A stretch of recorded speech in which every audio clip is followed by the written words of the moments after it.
Hello everyone, today we are going to talk about ethyl alcohol fermentation. First of all, we should know what fermentation is. Fermentation is the production of ATP without using oxygen. So you produce ATP, but no oxygen is used up. That means it is the opposite of aerobic respiration. In aerobic respiration, we produce ATP by using oxygen. All right.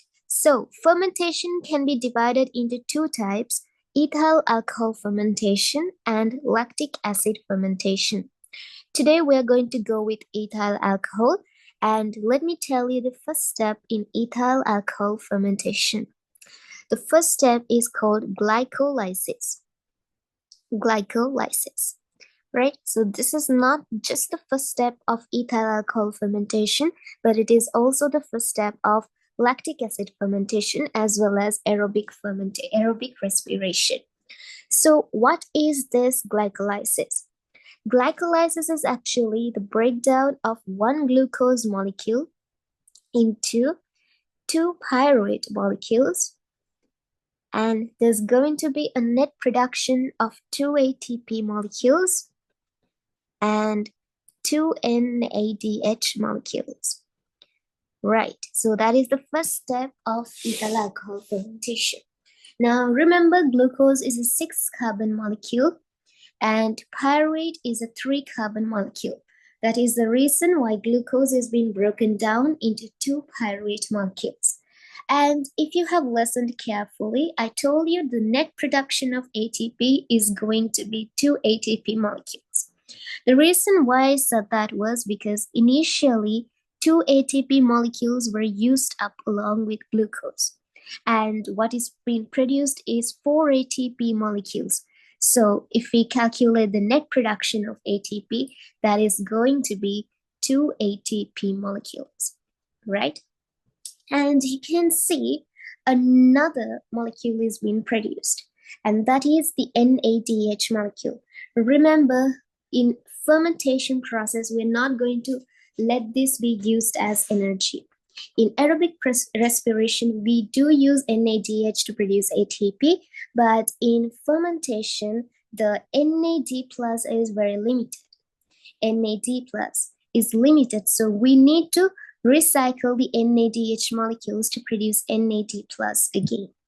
All right, so initially 2 ATP molecules plus a glucose molecule plus 2 NAD plus molecules are used up, and it produces 2 pyruvate molecules, 4 ATP molecules, and 2 NADH molecules.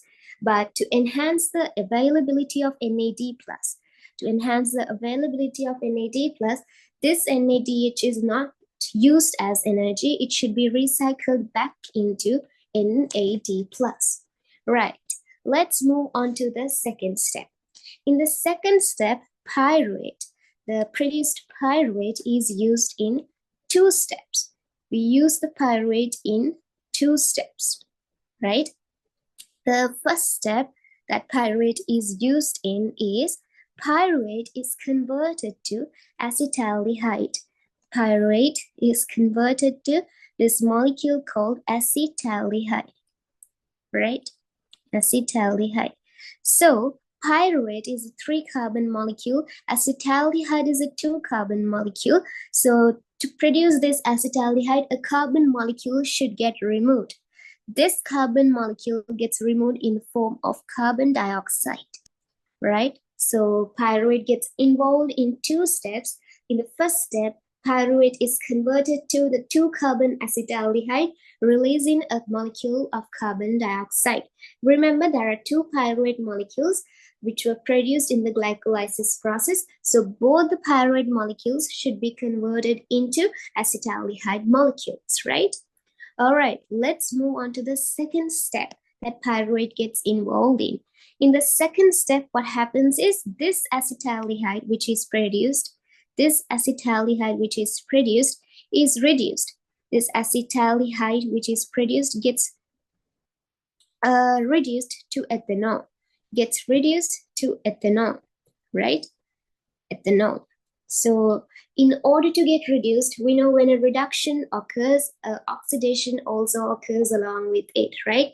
And they're called redox reaction. In chemistry, well, we learned that, right? So acetaldehyde is reduced to ethanol means something should get oxidized. So what gets oxidized over here is the NADH. NADH gets oxidized into NAD plus. So you can see NAD plus is regenerated. Like I said, since NAD plus is limited in the cell, we need to regenerate NAD plus in fermentation. So NAD plus is produced by the oxidation of NADH and reduction of acetaldehyde to ethanol. Right? Then who is the final hydrogen acceptor? We know when acetaldehyde is reduced to ethanol, it is reduced by NADH. So this H is actually accepted by acetaldehyde. Therefore, the final hydrogen acceptor is acetaldehyde, which is an organic compound. It is an organic compound. Right. Now let's go on to see who carry out this ethyl alcohol fermentation. Remember, many bacteria carry out ethyl alcohol fermentation. Now, who is the most common organisms which carry out ethyl alcohol fermentation? That is yeast. All right, yeast is the most common bacteria that carry out alcohol fermentation. So this is about ethyl alcohol fermentation. I hope you all clearly understood about this small topic that I talked about today. Hope that it would help you out with your biology exam.